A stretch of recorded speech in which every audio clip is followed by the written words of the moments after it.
நிறைய student dictionary order question வந்து ரொம்ப ஈஸியாக நினச்சிட்டு இருக்காங்க. ஆனால் அது அப்படி கிடையாது. இப்போ நீங்கள் டிக்ஷனரி கொஸ்டின் உங்களுக்கு தெரில அப்படின்னா நீங்கள் உங்கள் எக்ஸாமில் 2 மார்க்ஸ் நீங்கள் லாஸ் பண்ண போகிறீங்க அப்படின்னு அர்த்தம். நீங்கள் எக்ஸாமில் கொஸ்டின் எடுக்கிறவங்க பார்த்தீங்கன்னா 4, 5, 2, 3, 1 அப்படின்னு ஃபஸ்ட் ஆப்ஷன் இருக்குது. 4, 5, 2, 1, 3ன்னு ஒரு ஆப்ஷன் இருக்குது, தேர்ட் ஆப்ஷன். இப்போ இங்கே ஜஸ்ட்டு ஒரு சின்ன மைனூட் டிஃப்ரென்ஸில் இப்படி உங்களை குழப்பி விட்ருவாங்க. நீங்கள் 1ன்னு நினச்சி 3 கிளிக் பண்ணிடுவீங்க, இல்லை 3ன்னு நினச்சி 1 கிளிக் பண்ணிடுவீங்க. ஈஸியாக உங்களோட 2 மார்க்ஸ் லாஸ் ஆகிடும். இந்த மாதிரி சின்ன சின்ன விஷயங்கள், சின்ன சின்ன மிஸ்டேக்ஸ் 2 மார்க்ஸ் போகிறது தான் உங்களோட இன்ஸ்பெக்டர் போஸ்டிங் நீங்கள் போகிறீங்களா இல்லை நெக்ஸ்ட் இயர் கோச்சிங்க்கு திரும்ப ப்ரிப்பேர் பண்ண போகிறீங்களா அப்படின்றத டிசைட் பண்ணும். ஓகே, இப்போ நீங்கள் வந்து இந்த கொஸ்டின் சால்வ் பண்ண போகிறோம். இப்போ நாமினேட் அப்படின்னு இருக்குது. இது டிக்ஷனரி ஆர்டரில் வந்து டிக்ஷனரியில் பார்த்தீங்கன்னா அந்த லைன் பை லைன் பார்க்கும்போது ஒவ்வொரு வேர்ட்ஸ்க்கும் என்னாகும் இந்த மாதிரி A to Z அப்படி தான் அரேஞ்ச்மெண்ட் இருக்கும். இப்போ நான் பார்க்குறேன் NO இங்கே NE இங்கே NO. அப்போ ஈக்கு 5, அப்போ எனக்கு என்ன வரும்? 4 தான் ஃபஸ்ட்டு வரும். ஸோ 4. நெக்ஸ்ட்டு O இருக்குது. ஓக்கு அப்புறம் பார்க்குறேன் C எம்முக்கு நமக்கு என்ன வரும்? இப்போ நான் ஃபஸ்ட் ஆப்ஷன் எடுக்கிறேன்னா எம்முக்கு 13 வரும். செகண்ட் ஆப்ஷனில் பார்க்குறேன் எம் இருக்குது, அப்போ அதுக்கும் 13 வரும். Third option V22. Fourth option already நம்ம ஃபோர்த் ஆப்ஷன் எழுதியாச்சு, அது விட்டலாம். ஃபிஃப்த் ஆப்ஷன் எடுத்துக்கிட்டிங்கன்னா சிக்கு 3. இப்போ எனக்கு என்ன வரும்? சி தான் இருக்கிறதுல சின்ன நம்பர். அப்படிங்கும்போது எனக்கு என்ன வரும்? 4க்கு அப்புறம் 5 வரும். Fourth option, next fifth option. இப்போ எனக்கு வந்து 1, 2, 3 3 ஆப்ஷன் இருக்குது. இந்த 3 ஆப்ஷனில் பார்க்குறேன் 13, 13, 22 இருக்குது. அப்போ இந்த 13, 13ல் இருக்கக்கூடிய தான் ஏதோ ஒரு ஆப்ஷன் வரப்போகுது. அப்போ 13க்கு அப்புறம் நெக்ஸ்ட் என்ன லெட்டர் இருக்குன்னு பார்க்குறேன். ஃபஸ்ட் ஆப்ஷனில் ஐன்னு இருக்குது, ஐக்கு 9 வரும். ஈக்கு செகண்ட் ஆப்ஷனில் ஈ இருக்குது, 5 வரும்.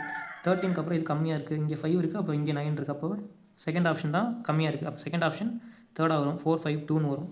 எனக்கு பார்த்தா இப்போ ஃபஸ்ட் ஆப்ஷன் தேர்ட் ஆப்ஷன் ரெண்டுத்தில் தான் 4, 5, 2ன்னு இருக்குது.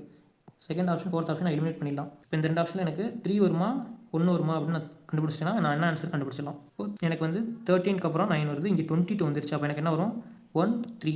1 தான் 13 இருக்குது, இங்கே 22 இருக்குது. அப்போ 1 சூஸ் பண்ணிட்டேன். நெக்ஸ்ட்டு பேலன்ஸ் இருக்கிறது 3ன்னு சூஸ் பண்ணியாச்சு. நம்மளோட ஆன்சர் 4, 5, 2, 1, 3. தேர்ட் ஆப்ஷன் தான் நம்மளோட ஆன்சர். இப்போது செகண்ட் கொஸ்டின் பாருங்கள். ஃப்ராடுலன்ஸ். இதுக்கு FRA இதில் நான் 3 லெட்டர் என்ன இருக்குது? காமனாக இருக்குது. அப்போ இது 3த்துக்கும் நான் என்ன பண்ண வேணாம்? நம்பரிங் எழுத வேண்டாம். இப்போ ஃபஸ்ட் ஆப்ஷனில் யூக்கு 21, இங்கேயும் யூ தான் இருக்குது. டிக்கு 20, என்னுக்கு 14, என்னுக்கு 14. இப்போ இந்த மாதிரி ரெண்டு நம்பருமே வந்து சேமாக இருக்குது அப்படின்னா நீங்கள் அடுத்த என்ன நம்பர் இருக்குன்னு பார்க்கணும். அடுத்த நம்பரில் எது கம்மியாக இருக்குன்னு பார்த்தீங்கன்னா நம்ம ஆன்சர் கண்டுபிடிச்சிடலாம். ஃபஸ்ட்டு நான் பார்க்குறது எந்த நம்பர் கம்மியாக இருக்குன்னு பார்க்குறேன். 14 தான் இருக்கிறதுலே கம்மி. அப்போ 4, 5 தான் ஃபஸ்ட்டு வரப்போகுது. 14க்கு அப்புறம் என்ன நம்ம லெட்டர் இருக்குன்றதை அதை முடிவு பண்ணும். ஃபோர்த் ஆப்ஷனில் எண்ணுக்கு அப்புறம் சி இருக்குது, சிக்கு 3. ஃபிஃப்த் ஆப்ஷனில் எண்ணுக்கு அப்புறம் டி இருக்குது, டிக்கு 20. 4க்கு அப்புறம் 3 தான் கம்மி, அதுக்கப்புறம் 20, அதுக்கப்புறம் அதிகமாக வரும். அப்போது ஃபோர்த் ஆப்ஷன் தான் நமக்கு என்ன வரும்? ஃபஸ்ட்டாக வரும், ஃபஸ்ட் ஆப்ஷனாக. எனக்கு அப்படி பார்க்கும்போது ஃபோர்த் ஆப்ஷனில் ஃபஸ்ட் ஆப்ஷன் ஃபஸ்ட்டு வரும்னு போட்டிருக்காங்க, அது தப்பு, அது வராது. ஃபஸ்ட் ஆப்ஷனில் தேர்ட் ஆப்ஷன் ஃபஸ்ட்டாக வரும்னு போட்டிருக்காங்க, அப்போ அது வராது. செகண்ட் ஆப்ஷன் தேர்ட் ஆப்ஷன் ரெண்டுத்தில் என்ன ஆன்சர் அப்படின்றத நான் கண்டுபிடிச்சா அப்போ போதும். நெக்ஸ்ட்டு பார்க்குறேன். எனக்கு வந்து ஃபிஃப்த் ஆப்ஷன் தான் நெக்ஸ்ட் வரும்னு தெரியும். ஏன்னா இங்கே தான் 14 இருக்குது, கம்மியான நம்பர். அதுக்கப்புறம் கொஞ்சம் அதிகமான நம்பர் வரும். 14க்கு அப்புறம் தான் என்ன வரும்? 20 வரும். அப்போது 4, 5ன்னு தான் வரும். இப்போ நான் இங்கெல்லாம் நம்பரிங் போடாமலே நான் என்ன பண்ணிட்டேன்? ஃபுல்லாக இருக்கிற நம்பரிங்கே எழுதலை நான். இதை வச்சு என்ன பண்ணிட்டேன்? 4, 5 வரும் அப்படின்னு தெரிஞ்சுக்கிட்டேன். அப்போ 4, 5ன்னு வருது. எனக்கு தேர்ட் ஆப்ஷன் மட்டும்தான் வருது. தேர்ட் ஆப்ஷன் நான் சூஸ் பண்ணிடலாம். செகண்ட் ஆப்ஷன் எலிமினேட் பண்ணிடலாம். இப்போ இதே மாதிரி இப்போ தேர்ட் கொஸ்டின் பாருங்கள். TOR இதெல்லாத்தையும் விட்டுட்டேன். ஃபஸ்ட் ஆப்ஷனில் எழுதுறேன். டிக்கு 20, செகண்ட் ஆப்ஷனில் ஆர்க்கு 18, தேர்ட் ஆப்ஷன் எஸ்ஸுக்கு 19, ஃபோர்த் ஆப்ஷன் கியூக்கு 17, ஃபிஃப்த் ஆப்ஷன் டிக்கு 20. இப்போ இருக்கிறதுல கம்மியானது எதுன்னு பார்க்குறேன், 17. அப்போ ஃபோர்த் ஆப்ஷன் தான் ஃபஸ்ட்டாக வரும். அப்போது ஃபஸ்ட் ஆப்ஷனையும் தேர்ட் ஆப்ஷன் எலிமினேட் பண்ணிடலாம். செகண்ட், ஃபோர்த் 2 ஆப்ஷன் இப்போ இருக்குது. இப்போ 17க்கு அப்புறம் எனக்கு என்ன வரும்னு பார்க்குறேன். 17க்கு அப்புறம் 18 வரும். 4, 2 அப்படின்னு எனக்கு வர்றது ஃபோர்த் ஆப்ஷன் தான் என்னோட ஆன்சர். இங்கே 4, 3ன்னு வரதுனால செகண்ட் ஆப்ஷன் எலிமினேட் பண்ணிக்கிறேன். இப்போது ஃபிஃப்த் கொஸ்டின், இந்த கொஸ்டின், ஃபோர்த் கொஸ்டின், இந்த கொஸ்டின் நீங்களே என்ன பண்ணுங்கள்?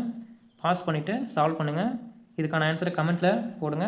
எவ்வளோ பேர் கரெக்டாக அதுக்கு ஆன்சர் பண்ணுறீங்கன்னு பார்ப்போம். நீங்கள் இது வரைக்கும் பேரரசன் அகாடமியை சப்ஸ்கிரைப் பண்ணலன்னா சப்ஸ்கிரைப் பண்ணிக்கோங்க. அப்படியே கூட இருக்க பெல் ஐக்கனை கிளிக் பண்ணிக்கோங்க. கொடுத்து ஆல்னு செலக்ட் பண்ணிக்கோங்க.